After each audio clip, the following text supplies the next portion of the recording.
생명과 바꾼 주의 사랑을 잊지 않게 하소서. 우리 함께 고백하며 찬양드리겠습니다.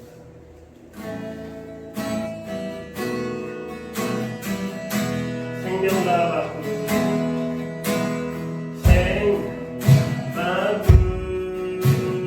주의 사랑을 잊지 않게 하소서.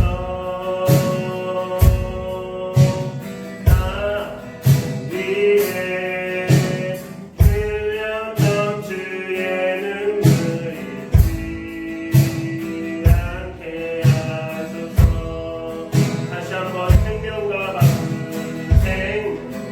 바꾼 주의 사랑을 잊지 않게 하소서. 나 위해 흘렸던 주의 눈물 잊지 않게 하소서. 감사합니다.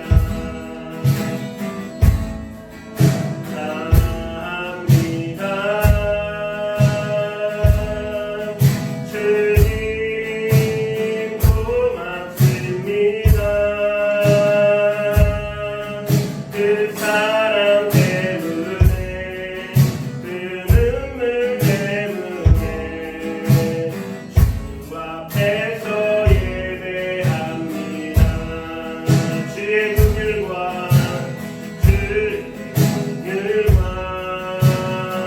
주의 선하심 내가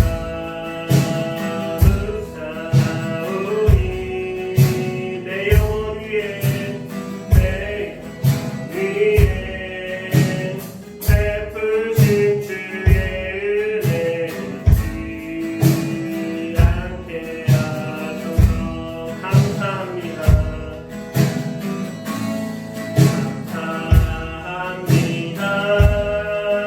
주님 고맙습니다. 주님 고맙습니다.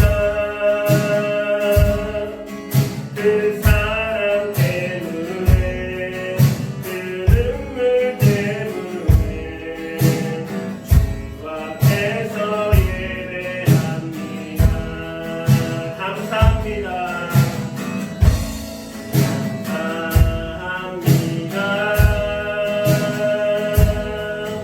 주님 고맙습니다. 그 사랑 때문에 그 눈물 때문에 주 앞에서 예배합니다.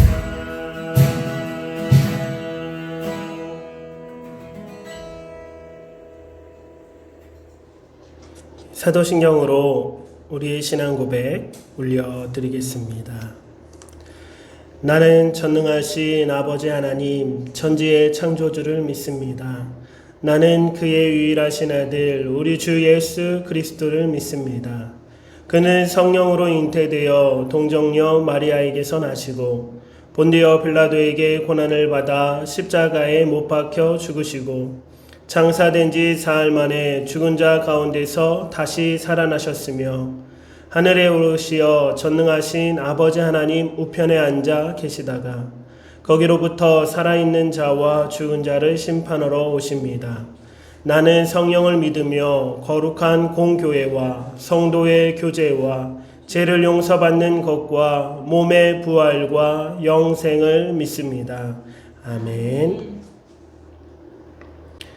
우리 찬송 21장 다 찬양하여라 함께 찬양 드리겠습니다.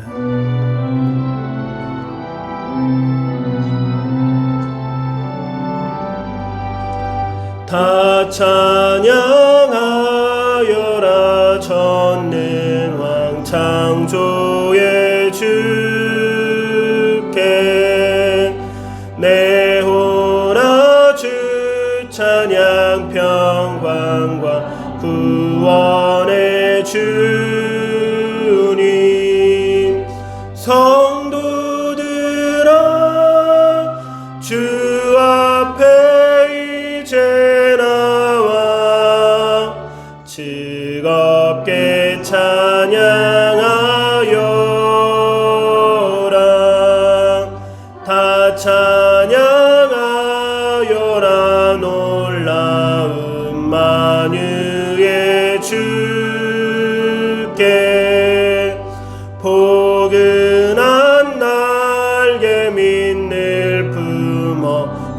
주시는 주님 성도들아 주 앞에 뜻 안에서 내 소원 다 이루리라.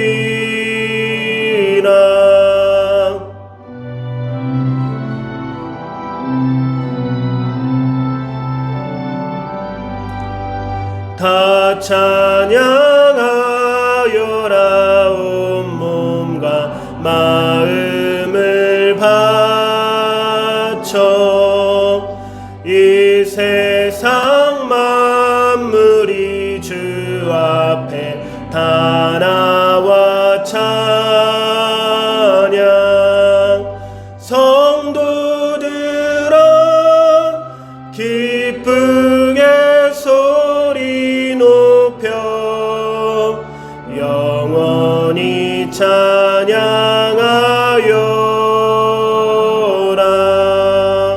아멘.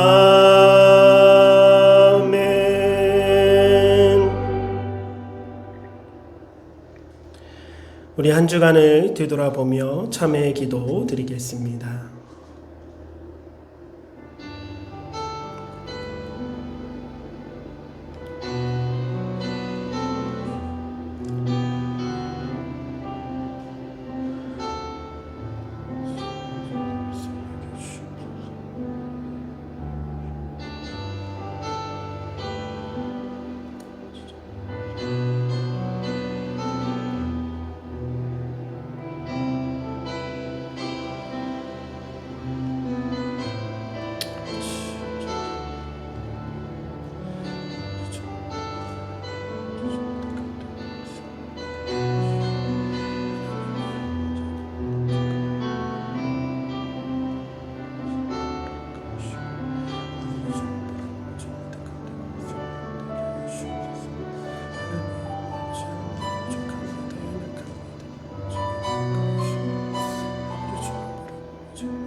사랑과 긍휼이 많으신 하나님 아버지 감사합니다.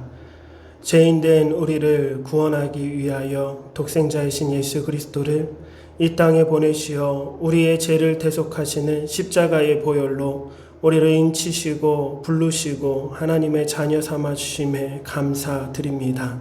이 시간 이 예배가 하나님이 베풀어 주신 이 놀라운 은혜와 사랑에 힘입어 드려지는 예배임을 저희들이 고백합니다.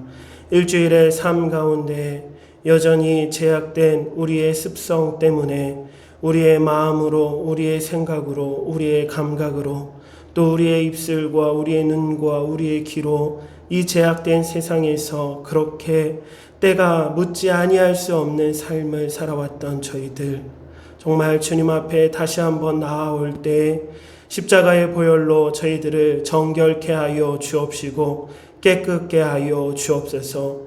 우리가 알고 지은 죄와 모르고 지은 죄가 너무나 많이 있음을 고백합니다. 하나님, 저희들의 모든 죄를 다시 십자가의 보혈로 씻어 주옵시고 저희가 저희들의 죄를 뒤돌아보며 죄인임을 고백하며 하나님의 은혜 아니면 살아갈 수 없는 존재임을 고백하며 겸손히 나아갈 때에 다시 우리를 붙들어 주시고 다시 우리를 품어 주시고 다시 우리를 일으켜 세워 주셔서 살아갈 수 있는 능력과 힘을 허락하여 주시는 아버지, 감사와 찬양과 모든 영광을 올려 드립니다. 힘든 이때에 하나님의 사랑하는 자녀 한 사람 한 사람을 붙들어 주옵시고 다시 한번 그 은혜 가운데 살아갈 수 있게 하시고 우리 입술에 감사와 찬양이 끊임없이 흘러넘치게 하여 주옵소서. 감사하며 우리 주 예수 그리스도 이름으로 기도드립니다. 아멘. 하나님 말씀 마태복음 7장 24절에서 27절 말씀입니다. 마태복음 7장 24절에서 27절 말씀 우리 한 목소리로 같이 읽겠습니다. 그러므로 내 말을 듣고 그대로 행하는 사람은 반석 위에다 자기 집을 지은 슬기로운 사람과 같다고 할 것이다. 비가 내리고 홍수가 나고 바람이 불어서 그 집에 들이치지만 무너지지 않았다. 그 집을 반석 위에 세웠기 때문이다. 그러나 나의 이 말을 듣고서도 그대로 행하지 않는 사람은 모래 위에 자기 집을 지은 어리석은 사람과 같다고 할 것이다. 비가 내리고 홍수가 나고 바람이 불어서 그 집에 들이치니 무너졌다. 그리고 그 무너짐이 엄청났다.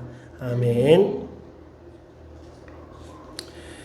반석 위에 세운 믿음이라는 제목으로 함께 말씀 나누겠습니다.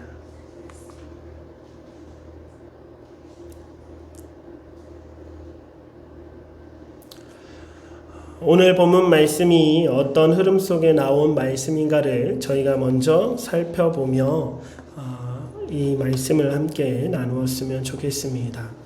오늘 함께 읽은 본문의 말씀은 너무나 유명한 말씀이고 너무나 유명한 예수님의 예화였습니다.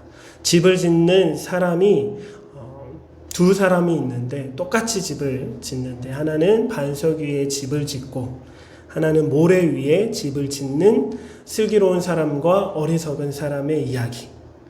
그래서 이 이야기, 이 비유를 예수님께서 어떤 흐름 가운데 우리에게 전해주고 있는지를 우리가 먼저 살펴본다면 이 비유의 정확한 뜻을 더 우리가 알 수 있을 것입니다. 오늘 본문인 마태복음 7장 13절에서 14절 말씀을 먼저 보겠습니다. 이렇게 예수님께서 말씀하고 계십니다. 좁은 문으로 들어가라. 멸망으로 이끄는 문은 넓고 그 길이 널찍하여서 그리로 들어가는 사람이 많다. 생명으로 이끄는 문은 너무나도 좁고 그 길이 비좁아서 그것을 찾는 사람이 적다. 이 말씀 또한 너무나 유명한 말씀인데 좁은 문으로 들어가라. 천국으로 들어가는 길과 그 문은 좁다라고 했습니다. 그 길로 걸어가는 것이 그렇게 쉽지 않기 때문에 편한 넓은 길로 많은 사람들이 가고 천국으로 가는 그 길로 가는 사람은 많지 않지만 너희는 그 좁은 길로 좁은 문으로 들어가라 라고 했습니다. 그러면서 계속 이야기합니다. 천국으로 가는 그 길을 택해서 천국으로 가는 것이 쉽지 않지만 어렵지만 그 길을 향해 걸어가라 라고 말씀하시는 예수님. 그러면서 15절에 이렇게 이야기합니다. 15절 말씀입니다. 우리 같이 읽어볼까요? 거짓 예언자들을 살펴라. 그들은 양의 탈을 쓰고 너희에게 오지만 속은 굶주린 이리들이다.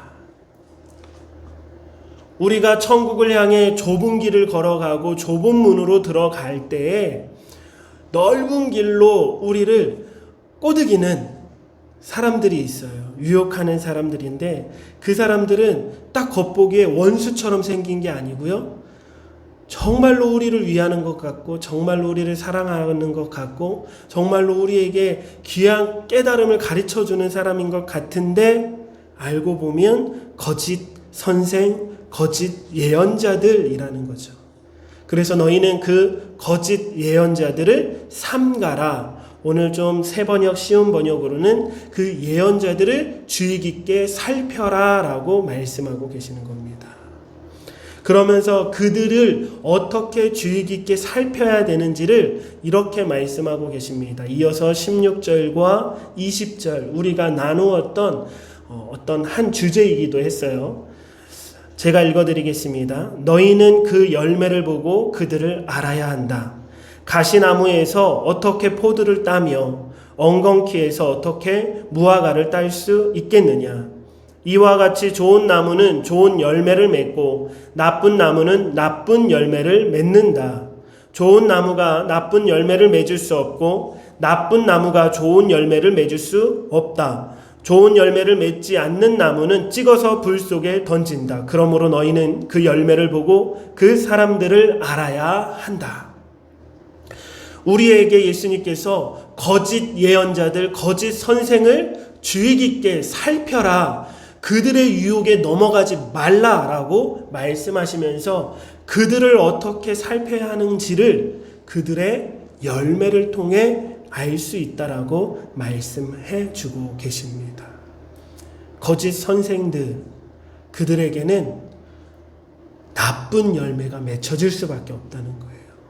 좋은 나무에서 좋은 열매가 맺히고 나쁜 나무에서 나쁜 열매가 맺히기 때문에 거짓 선생들뿐만 아니라 예수님께서는 또 누구를 말씀하고 계시냐면 21절에 이렇게 말씀하고 계십니다. 21절에 나더러 주님 주님 하는 사람이라고 해서 다 하늘나라에 들어가는 것이 아니다. 하늘에 계신 내 아버지의 뜻을 행하는 사람이어야 들어간다. 나더러 주여 주여, 나더러 주님 주님 하는 사람이라고 해서 다 천국에 들어가는 것이 아니래요. 그러면서 오늘 이 흐름 가운데 정말 핵심의 말씀을 하고 계시는데 하늘에 계신 내 아버지의 뜻대로 행하는 사람이어야 그 천국에 좁은 길로 걸어가서 좁은 문으로 들어가는 천국에 들어가는 사람이 된다라는 것이죠. 우리 13절부터 21절까지의 말씀을 한번 쭉 정리해 볼까요? 예수님께서는 13절에 좁은 문으로 너희는 들어가야 한다. 근데 그 문으로 들어가는 것은 결코 쉬운 게 아니야. 그런데 너희가 그 길을 걸어갈 때 정말로 주의 깊게 살펴야 하는 것은 원수의 모양으로 다가오는 사람이 아니라 정말로 우리에게 가르치고 우리에게 사랑의 모습으로 우리에게 어떤 경건의 모습으로 다가오는 거짓 예언자들, 거짓 선생들을 너희가 주의 깊게 살펴야 한다. 그들의 유혹에 그들의 말에 넘어가면 안 된다. 그들을 어떻게 살펴야 하냐면 그들의 열매를 통해 그 사람을 알 수 있는데 열매라는 것은 좋은 나무에서 나쁜 열매가 맺을 수 없고 나쁜 나무에서 좋은 열매가 맺을 수 없다. 그러니까 그 사람의 열매를 통해 그 사람이 거짓 선생인지 거짓 예언자인지를 주의 깊게 살피라는 거예요. 그리고 거짓 선생뿐만 아니라 거짓 고백이 우리 안에 너희들 안에 있다라고 말씀해 줍니다. 거짓 선생이 아니라 거짓 고백, 거짓 가르침이 있으니까 이제 그 거짓 가르침을 받은 사람은 너무나 쉽게 거짓 고백을 하게 됩니다.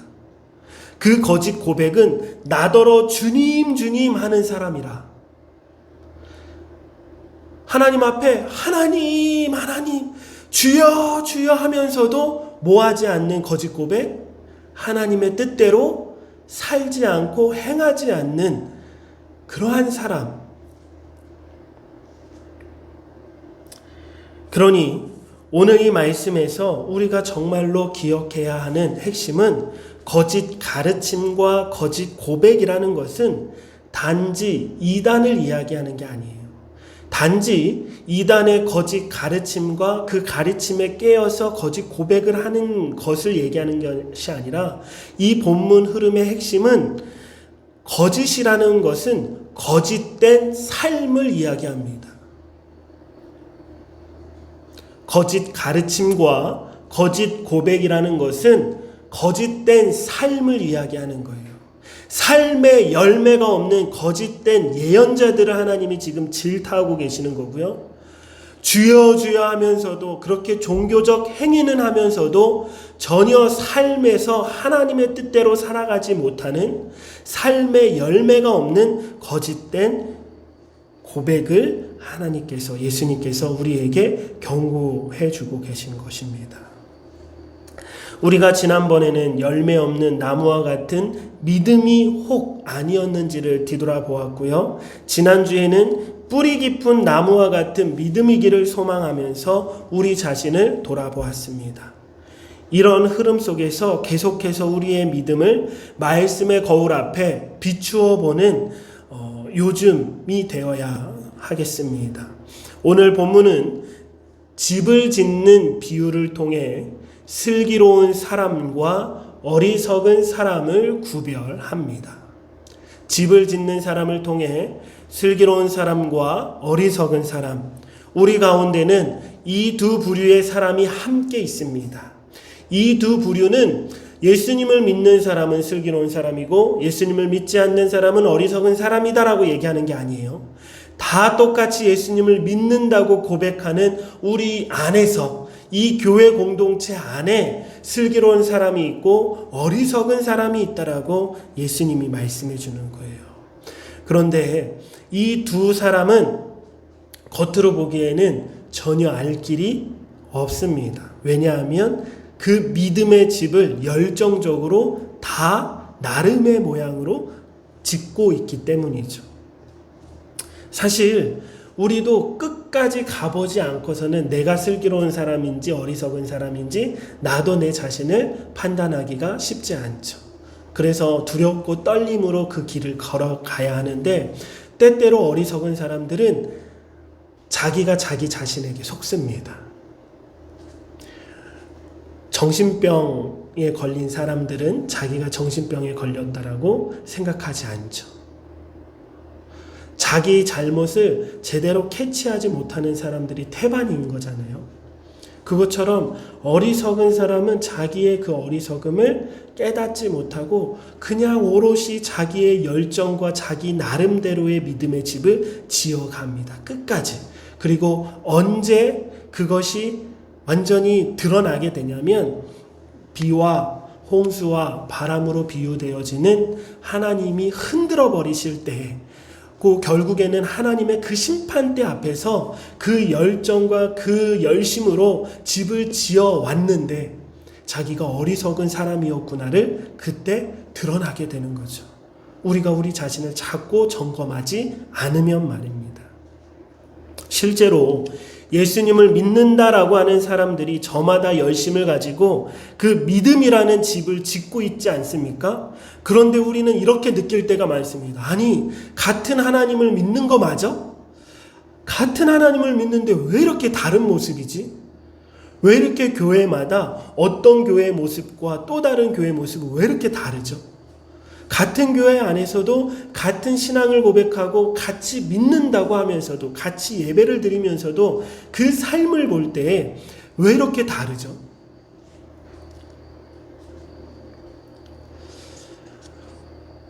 우리가 믿음의 집을 지어간다는 것은 슬기로운 사람이나 어리석은 사람이나 다 그 나름대로 열심을 짓고 있는 거예요. 열정을 다해 다 짓고 있는 거예요. 그러니 그 열정과 열심과 그의 어떤 믿음의 집을 짓는 행위에서는 어떤 다르다라고는 할 수 있겠지만 틀리다라고는 할 수 없는 것 같아요. 그러니까 다 다르지만 똑같은 열심으로 집을 짓고 있는 거죠. 그런데 결국 어떤 사람은 슬기로운 사람으로 끝을 맺을 것이고요. 어떤 사람은 어리석은 사람으로 실패하게 될 거라는 것입니다. 그것은 우리의 어떤 지식에 있지 아니하고요, 우리의 종교적인 행위에 있지 않습니다.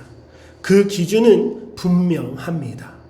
오늘 13절부터 21절까지 계속 그 흐름 속에 어떤 하나님이 우리에게 말씀하고자 하시는 기준은 딱 하나였어요. 그것은 바로 하나님의 말씀을 너희가 들었다면 그 들은 말씀, 하나님의 뜻을 행하는 것, 그것이 바로 그 기준이라고 말씀하고 있는 것입니다. 오늘 24절 말씀을 볼까요? 24절에 이렇게 시작합니다. 그러므로 내 말을 듣고 그대로 행하는 사람은입니다. 이것이 바로 분명한 기준이죠. 거짓 가르침이란 지식으로 실컷 가르쳐 놓고 정작 자신은 그 가르친 대로 하나님의 말씀대로 살지 않은 거짓된 삶에 있었습니다. 이게 거짓 예언자들이에요. 또 거짓 고백이란 주여 주여 실컷 부르짖어 놓고 은혜 받았다 감격해 놓고 그대로 살지 않은 거짓된 삶에 있습니다. 그러니까 하나님의 말씀을 듣고 그대로 행하는 사람이 반석 위에 집을 짓는 슬기로운 사람이고, 하나님의 말씀을 듣고 그대로 살지 않는 사람은 모래 위에 집을 지어가고 있는 어리석은 사람이다라고 이야기합니다. 이 비유를 통해 우리가 다시 한번 생각해 볼까요? 누가 빨리 집을 지을 수 있을까요? 반석 위에 집을 짓는 사람이 집을 빨리 지을 수 있을까요? 모래 위에 지은 사람이 집을 빨리 지을 수 있을까요? 당연히 모래 위에 집을 짓는 사람이 빨리 지을 수 있겠죠. 왜냐하면 반석 위에 집을 지으려면 계속 그 반석과 씨름하는 데 시간을 다 보냅니다. 반석 위에 기초를 놓으려고 하고 그곳에 기둥을 박으려다 보니 얼마나 힘들겠어요. 땀을 뻘뻘 흘려가면서 그것과 씨름하고 있는데, 모래 위에 집을 짓는 사람은 그 모래에다가 기둥을 박으려고 쑥 들어가겠죠. 눌러도 들어갈 거예요. 그리고 흔들어 보면 이 정도면 괜찮을 것 같네 하고 집을 지어 나아가기 시작합니다. 그러니 한참 벽돌을 쌓아 올리면서 막 보람을 느끼고 있을 때 옆에를 살짝 봤더니 자기 이웃은 아직도 반석과 씨름하고 있는 거예요. 그러면 이 누구 집이 더 화려하게 지을 수 있을까요? 당연히 모래 위에 집을 짓는 사람이 그 속도도 빠르니까, 또 모래라는 그 너무나 좋은 재료가 사방에 널려 있으니까 그것들을 가지고 집을 더 화려하게 크게 빨리 지어갈 수 있을 거예요. 반석 위에 있는 집은 크게 지을 수도 없어요. 쬐끄맣게 몇 평 짓는 것도 너무 힘겹기 때문에 그것과 씨름하다가 어쩌면 초라한 집을 지은 것 같은 그러한 모습일 수 있습니다. 반석 위에 집을 짓는다라는 것은 하나님의 말씀을 붙들고 내가 삶으로 살아내려고 안간힘을 쏟는 사람을 이야기합니다. 그러니 이 사람에게 중요한 것은 뭐냐면 하나님의 말씀을 많이 아는 게 중요한 게 아니에요. 하나님의 말씀을 막 깨달아가는 게 중요한 게 아니에요. 어떤 종교적인 행위로 내 삶이 화려해지는 게 중요한 게 아니에요. 이 사람은 지금 뭐에 지금 집중하고 있는 거냐면 내가 깨달은 하나의 하나님의 말씀을 어디에 내 삶의 열매로 나타내려고, 내 삶에 그것들을 행해 보려고 무단히도 애쓰고 땀 흘리고 노력하는 사람이라는 거죠. 그러니 하나님의 말씀을 폭넓게 알기보다는 하나에 집중해서 그것을 내 삶에 아예 쏟아붓는 거예요. 이렇게 생각해 볼 수 있어요. 많이 아는 게 좋은 게 아닙니다. 화려한 종교적 요소들을 내 몸에 많이 익혀서 화려한 종교인이 되는 게 좋은 게 아닙니다. 하나님의 말씀 하나를 붙들고 씨름하는 삶, 너무나 더디죠. 그 집은 너무나 초라할 것입니다. 정말로 천천히 그 집을 짓게 됩니다. 왜냐하면 그 말씀을 실천해 보세요. 그 말씀 하나 실천하기가 왜 이렇게 힘든지 모릅니다. 파도 파지지 않는 그러한 것들을 우리가 경험하게 됩니다. 너무나 반석이 막 튼튼하니까 우리의 삶에 그 굳어진 게 너무나 단단하니까 그것을 파도 정말 우리 손이 짓무르고 우리 팔이 아프고 꽃갱이질 안 될 때 막 열심히 하잖아요. 특히 겨울에 제가 군대에 있을 때 또 산동네에 살면서 꽃갱이질을 해보면 겨울에 꽃갱이질 한 게 너무 힘들어요. 바위만치 딱딱하게 그 땅이 얼어가지고요. 하다 보면 여기가 막 근육통이 옵니다. 열심히 하다 보면 손이 다 물집이 잡혀요. 이와 같은 비유를 적용해 볼 때 말씀 하나를 가지고 내 삶에 적용하는 것이 그렇게 힘들다고요. 굳어진 내 마음 파기가, 굳어진 우리의 악한 이 환경을 바꿔내기가 너무나 힘들다고요. 그러니 당연히 그 믿음의 집을 지어가는 것이 더디게 보입니다. 그래서 오히려 그러한 사람이 더 고민하고 더 애통해합니다. 하나님, 내가 잘 믿고 있는 거 맞아요? 하나님, 왜 이렇게 안 돼요? 하나님 말씀을 내 삶에 나에게 적용해 보려 했더니 내 마음이 왜 이렇게 굳어 있습니까? 사랑하라고 했고 용서하라고 했는데 왜 이렇게 안 되죠? 하나님의 말씀 하나 실천하기가 맨날 실패하는 우리의 모습을 보면서, 맨날 실패하면서 망가진 우리의 모습들, 상처난 우리의 모습들, 하나님의 말씀을 실천하다 보면 사실 내가 상처받고 내가 힘듭니다. 그러면서 더 애통해하는 거예요. 더 고민하는 거예요. 왜 이렇게 나는 늦지? 왜 이렇게 안 되지? 막 속상합니다. 정말로 내 믿음이 자라지 않는 것 같은 이 느려 터진 이 성장 때문에 더 하나님 앞에 죄송합니다. 반대로 모래 위에 집을 짓는 사람은 그와 같은 땀 흘리는 애씀이 없고 수고가 훨씬 더 덜하죠. 말씀을 가지고 삶에 씨름하지 않다 보니까 오히려 하나님의 말씀을 더 많이 아는 것으로 자기의 보람을 느끼고 그것들을 가지고 어떤 내가 믿음이 좋아지는 것처럼 착각합니다. 그러니 그렇게 말씀 가지고 삶에서 씨름하는 사람보다 모래 위에서 그런 애씀이 없는 종교인이 더 빨리 그 믿음의 집을 짓는 것처럼 보이죠. 빨리 그 집을 지을 뿐만 아니라 그 믿음의 집이 점점 더 화려해집니다.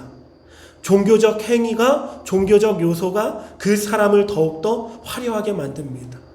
막 기도도 유창하게 하고요. 말씀 앞에서 짐이 없어요. 왜 이렇게 많은 게 아는지 몰라요. 목사인 저보다 정말로 많이 아는 성도들이 너무 많습니다. 때로는 그래서 제가 부끄럽기도 하지만 오늘 이 말씀을 통해서 보건대 그렇게 말씀 많이 안다고 해서 그 많은 말씀을 가지고 정말 삶에서 열매를 나타내려고 씨름하느냐, 그것이 정말 예수님이 우리에게 질문하고 있다라는 거예요. 결국 마지막 하나님의 심판이 비와 홍수와 바람으로 비유되었던 그 심판이 우리에게 닥쳐왔을 때에 모래 위에 화려한 집을 지어 올라갔던 사람은 지금까지는 영적 교만에 빠져서 살았던 그 사람은 그 집이 와르르 무너지고 말 것이고요. 그래서 자기가 어리석은 사람이었음이 드러나고 말 것이고요. 지금까지 애통하며 고민하며 하나님 앞에 죄송함을 느끼면서 그 자신의 자라지 않는 믿음에 가슴을 치면서 그 삶에서 정말 무단히 그 반석과 싸웠던, 씨름했던 그 사람은 비와 홍수와 바람에도 흔들리지 않는 지혜로운 사람으로 드러나게 될 것입니다. 반석 위에 믿음의 집을 짓는 사람은 기도할 때 하나님 앞에서 신음하고 몸부림칩니다. 그러면서도 끊임없이 내가 바른 신앙을 갖고 있는지 고민하게 될 것이고 애통하게 될 것이고 끊임없이 자기 자신을 점검합니다. 날마다 자기의 삶을 뒤돌아보며 떨며 두려워합니다. 이런 자기 반성과 믿음에 대한 고민과 삶으로 그것을 살아내려는 애씀이 우리 믿음 안에 있습니까? 지금까지 우리의 믿음 생활, 우리의 신앙 생활이라는 것이 정말 그랬습니까? 우리 한국교회는 어떤 것 같습니까? 우리 스스로 한번 뒤돌아보고 스스로 한번 비판적인 시각으로 우리 한국교회를 봅시다. 한국 그리스도인들을 돌아봅시다. 한국 성도를 한번 돌아봅시다. 그의 일원이었던 나 먼저 한번 뒤돌아봤으면 좋겠습니다. 우리 한국교회는 지금까지 모래 위에 집을 짓고 있었는지 아니면 반석 위에 집을 짓고 있었는지 다시 한번 그 기준들을 생각해 봅시다. 이 두 집의 차이점은 어디에 있었죠? 집을 짓는 속도는 어떠했습니까? 집을 지어가는 그 화려함은 또 어디가 더 좋았습니까? 이 둘의 집에 어떤 크기의 차이가 있지 않았습니까? 한번 생각해 보자고요. 한국교회는 어디에 속해 있는지, 그리고 이 코로나와 점점 환경 문제, 이제는 환경 문제가 아니라 그것을 뛰어넘는 환경 재앙이라는 어떤 단어들을 쓰는데요. 그러한 이 힘겨운 삶 속에서 우리 한국교회가 어떻게 드러나고 있는지, 이 둘의 진짜 차이, 정말로 슬기로운 자인지 어리석은 자인지 드러나는 그 분명한 기준은 철저히 기초에 있었습니다. 어디에 집을 짓느냐, 그것이 반석 위에냐 모래 위에냐, 그 기초는 눈에 보이지 않는 것입니다. 그 기초는 사람들 눈에 잘 보이지 않습니다. 사람의 눈에는 믿음의 집의 크기가 보일 뿐이고요, 그 집, 믿음의 집을 지어가는 속도가 보일 뿐이고요, 그 믿음의 집의 화려함이 보일 뿐입니다. 우리 육신의 눈은 그것에 집중하게 되어 있어요. 그래서 한국교회도 어쩌면 그곳에 집중했는지도 모르겠습니다. 한국교회가 얼마나 빨리 성장했느냐, 한국교회가 얼마나 크게 성장했느냐, 한국교회가 얼마나 화려해졌느냐를 우리는 자꾸 집중하게 되는 거예요. 근데 예수님께서 우리에게 말씀해 주신 이 비유의 핵심은 그것들에 있는 것이 아니라 눈에 보이지 않는 기초에 있다라고요. 그 기초는 우리 눈에 보이지 않지만 우리를 감찰하시는 하나님 눈에는 보입니다. 자기 백성을 아신다라고 말씀해 주신 하나님 눈에, 우리의 중심을 불꽃 같은 눈으로 바라보시는 하나님 눈에는 훤하게 보인다라는 거예요.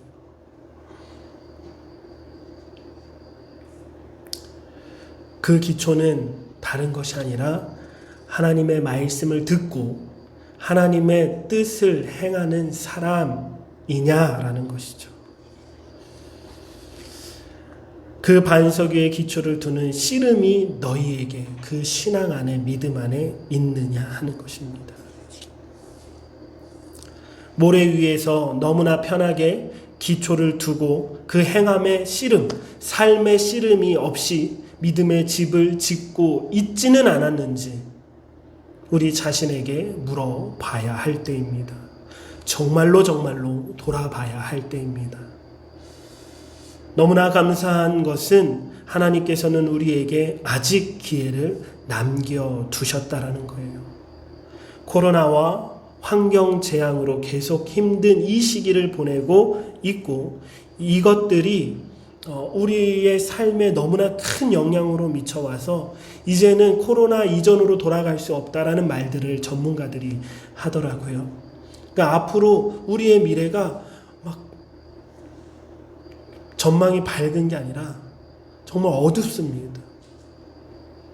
그럼에도 은혜는 아직 하나님의 마지막 심판은 아니라는 거죠. 그러니 은혜의 때가 아직 우리에게 남아 있습니다. 혹 지금까지 우리의 믿음의 집이 모래 위에 짓고 있었다고 깨달았다면 이제부터 우리는 그 반석이 나올 때까지 기초를 더 튼튼히 더 깊이 파내려가야 될 줄 믿습니다. 이런 이미지를 생각해 보세요.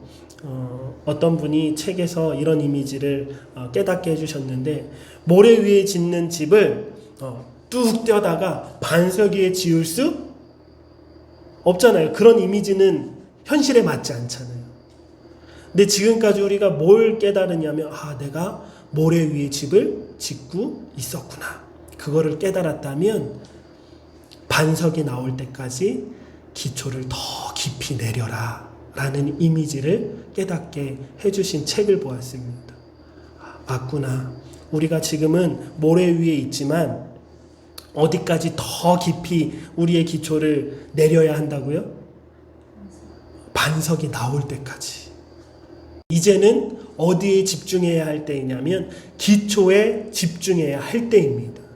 지금까지는 이 믿음의 집에 어떤 빠르게 졌느냐, 크게 졌느냐, 우리가 화려한 믿음 생활을 하고 있느냐, 한국교회가 빠르게 성장했느냐, 얼마나 크게 성장했느냐, 한국교회가 얼마나 화려해졌느냐에 집중했다면 이제부터는 반대로 우리의 기초에 집중해야 될 줄 믿습니다.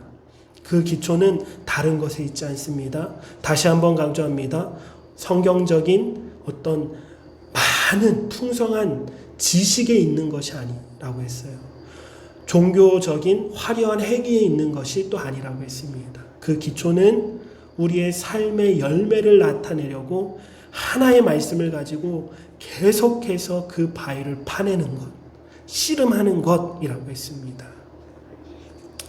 100가지의 말씀의 진리를 아는 것보다 한 가지 하나님의 말씀을 그대로 행하려고 노력하는 삶이 되시길 주님의 이름으로 축복합니다.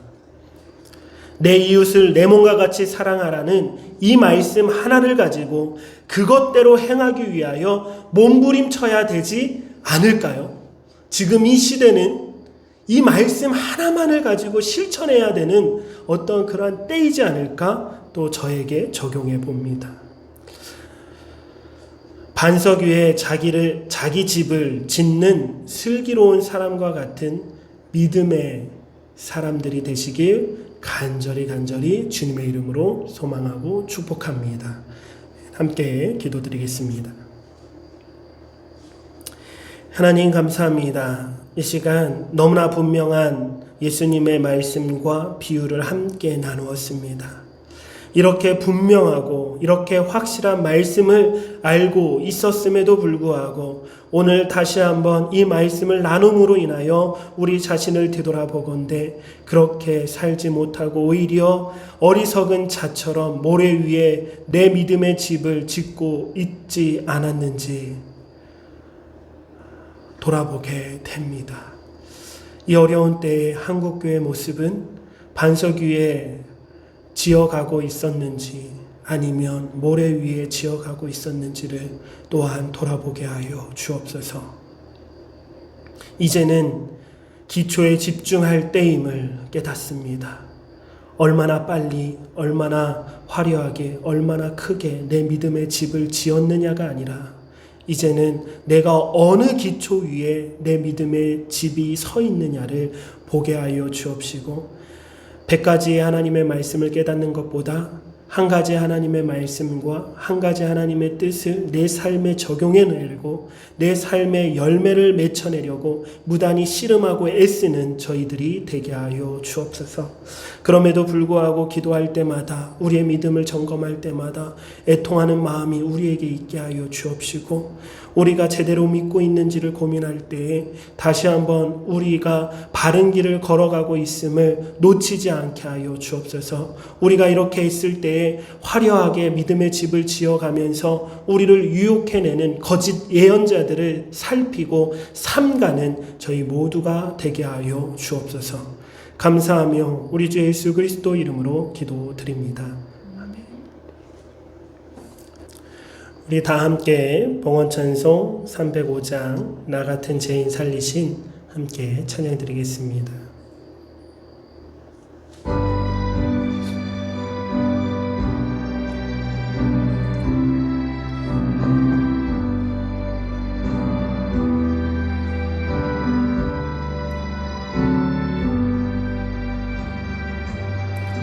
나 같은 죄인 살리신 주의 놀라워 잃었던 생명 찾았고 광명을 얻었네. 큰 죄악에서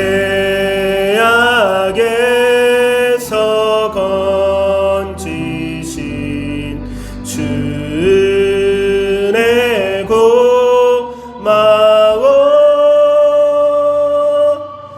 나 처음 믿은 그 시간 귀하고 귀하다. 이제껏 내가 산 것도 주님의 은혜라. 또 나를 장차 본향에 인도해 주시리.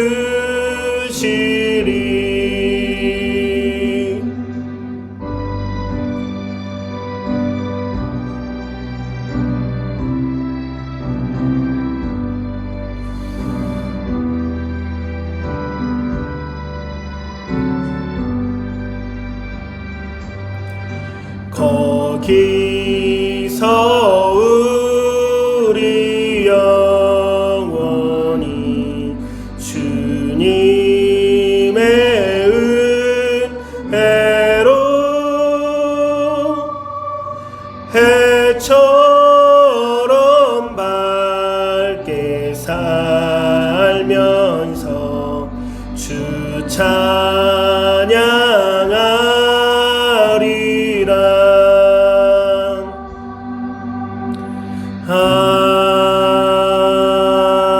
아멘.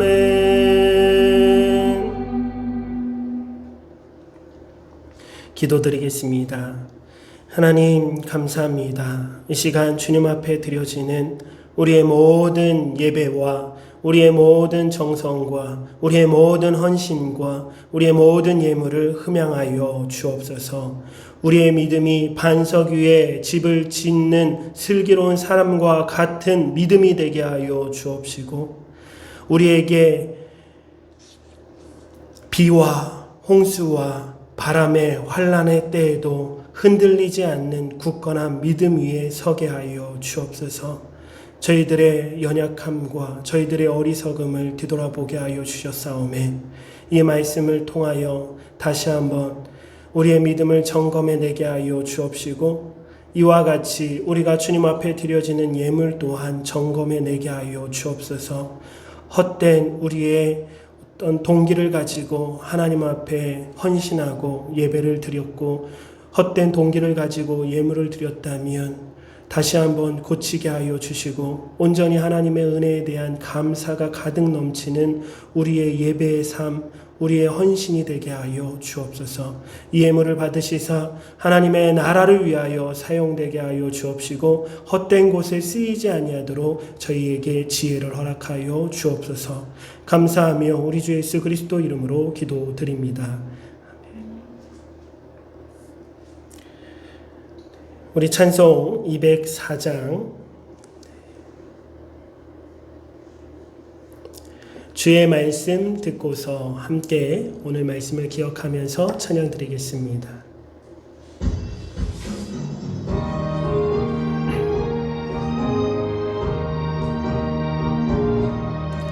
주의 말씀 듣고서 준행하는 자는 반석 위에 터닫고 집을 지은 같아. 비가 오고 물나며 바람 부딪혀도 반석 위에 세운 집 무너지지 않네. 잘 짓고 잘 짓세 우리 집 잘 짓세. 만세 반석 위에다 잘 짓세. 주의 말씀 듣고도 행치 않는 자는 모래 위에 터닫고 집을 지음 같아.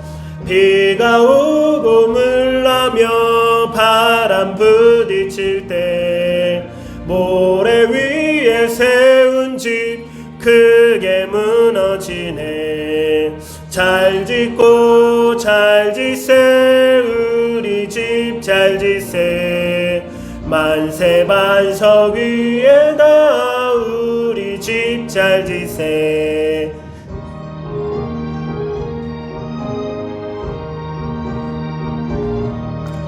세상 모든 사람들 집을 짓는 자니 반석 위가 아니면 모래 위에 짓네. 우리 구주 오셔서 지은 상을 줄 때 세운 공로 따라서 영영 상 벌 주리. 잘 짓고 잘 짓세 우리 집 잘 짓세. 만세 반석 위에다 우리 집 잘 짓세. 아멘. 축도로 모든 주일 예배를 마치겠습니다.